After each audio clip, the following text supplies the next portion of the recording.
자, 바로 본론으로 들어가 보죠.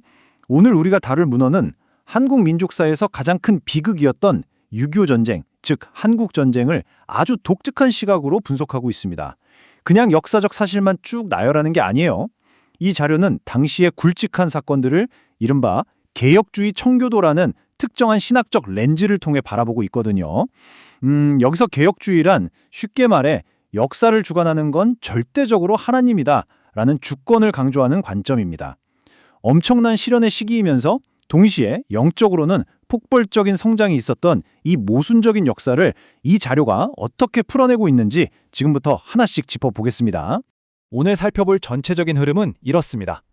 극심한 탄압을 피해 일어난 탈출극부터 전쟁의 한가운데서 피어난 기도운동, 그리고 폐허 속에서 실천된 사랑을 거쳐 마지막 현대적 유산까지 이 역사적 사건들이 어떻게 하나의 거대한 이야기로 연결되는지 쭉 따라가 보겠습니다.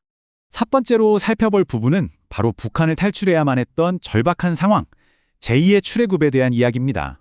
이 관점을 제대로 이해하려면 먼저 당시에 북한에서 벌어졌던 극심한 종교 탄압을 짚고 넘어가야 합니다.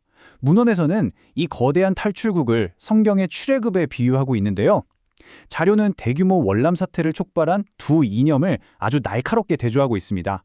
당시 공산주의의 무신론은 단순히 정치적인 이념을 넘어서 이 개혁주의 신학의 가장 핵심인 하나님의 절대 주권에 정면으로 부딪히는 사상이었거든요. 그러니까 세계관의 근본적인 충돌이었던 거죠. 바로 이 충돌이 신앙의 자유를 찾아 남쪽으로 향하는 거대한 이주의 불씨가 되었다고 이 문헌은 설명합니다. 흥미로운 건 이렇게 시작된 제2의 출애굽이 남한의 영적 지형을 완전히 바꿔놓았다는 점입니다.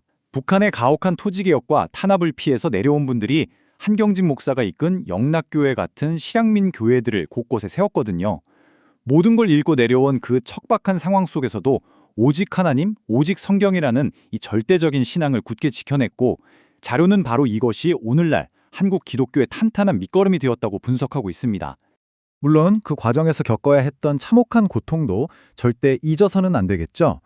우리는 이 문헌이 다루고 있는 비극적인 사실들을 객관적으로 살펴볼 필요가 있습니다.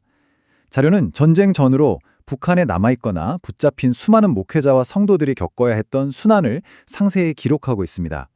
공산군에 의해 이른바 반동 분자로 몰려 투옥되거나 처형당한 이들, 끝까지 신앙을 사수하다 목숨을 잃은 이들을 자료는 순교자로 명확히 규정하고 있습니다. 자, 그럼 이 험난했던 탈출의 이야기가 어떻게 필사적인 영적 저항으로 이어지는지 두 번째 주제인 연단 속의 기도로 넘어가 보겠습니다. 이 시간의 흐름 정말 극적이지 않나요? 국가적 위기 속에서 자료가 특히 주목하는 역사적 장면이 하나 있습니다. 1950년 6월에 전쟁이 터지고 불과 2달 만에 국군이 낙동강 전선까지 밀려나죠. 말 그대로 나라가 벼랑 끝에 섰던 상황이었습니다. 바로 그때 부산으로 피난 온 수많은 기독교인들이 초량교회에 모여서 눈물로 회개하며 거대한 기도회로 결집했다고 해요. 문헌은 바로 이 절박한 영적 간구가 한 달 뒤에 일어난 인천 상륙작전의 성공과 국면 전환을 이끌어낸 보이지 않는 영적 동력이 되었다고 평가합니다. 절대적인 주권자에게 매달린 필사적인 영적 투쟁이었던 셈이죠. 그리고 여기서 아주 중요한 포인트가 하나 더 나옵니다. 이런 영적인 투쟁이 그냥 후방에 있는 교회 안에서만 일어난 게 아니라는 거예요. 매일매일 죽음이 오가는 그 끔찍한 최전선에서 병사들의 영적인 안녕을 지키기 위해 한국군 내에 군종 목사 제도가 신설되었습니다. 영적인 싸움이 최전선의 공식적인 제도로까지 확장되었다는 거, 이거 정말 흥미로운 대목입니다. 이제 영적인 기도의 자리에서 현실의 행동으로 시선을 옮겨볼 차례입니다. 세 번째 섹션에서는 완전히 무너져 내린 사회 속에서 구체적인 실천이 어떻게 이루어졌는지 다룹니다. 자료는 기독교가 전쟁 직후 구호 활동에 그토록 헌신했던 이유를 성경 야고보서의 이 구체적인 명령으로 설명합니다. 청교도들이 이웃사랑을 신앙의 본질로 생각했던 것처럼 당시 기독교 재단들은 이 말씀을 그냥 글자로만 읽은 게 아니라 폐허 위에서 말 그대로 실천했습니다.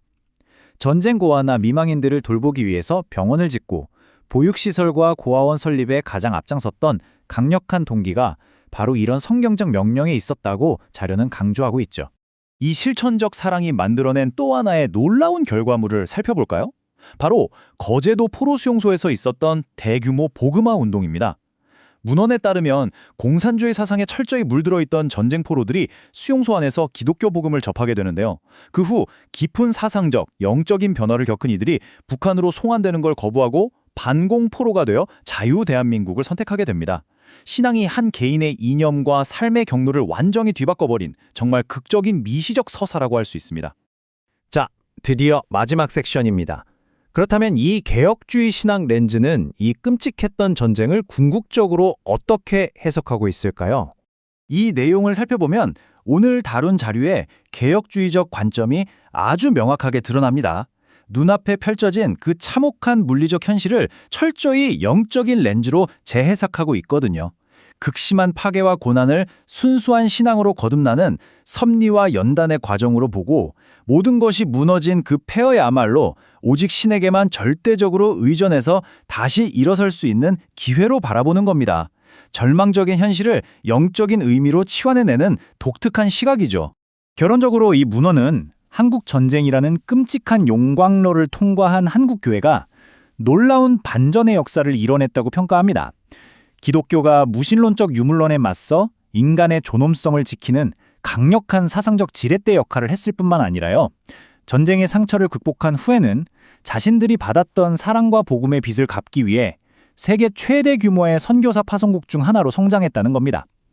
잿더미 속에서 피어난 그 경건의 실천이 지금의 한국 사회와 교회를 든든하게 받치는 거대한 뿌리가 되었다는 해석입니다. 오늘 해설을 마무리하면서 여러분과 이 질문에 꼭 한번 나누고 싶습니다. 한민족이 겪은 극심한 역사적 트라우마와 고통이 어떻게 오늘날 사회를 지탱하는 가장 강력한 종교적, 문화적 정체성을 만들어내는 걸까요? 역사적 사실과 신념의 교차점이 만들어내는 이 매력적인 역동성에 대해 여러분도 계속해서 탐구하고 고민해 보시기를 바랍니다. 자, 오늘 준비한 문헌 해설은 여기까지입니다. 끝까지 함께 집중해 주셔서 정말 감사합니다.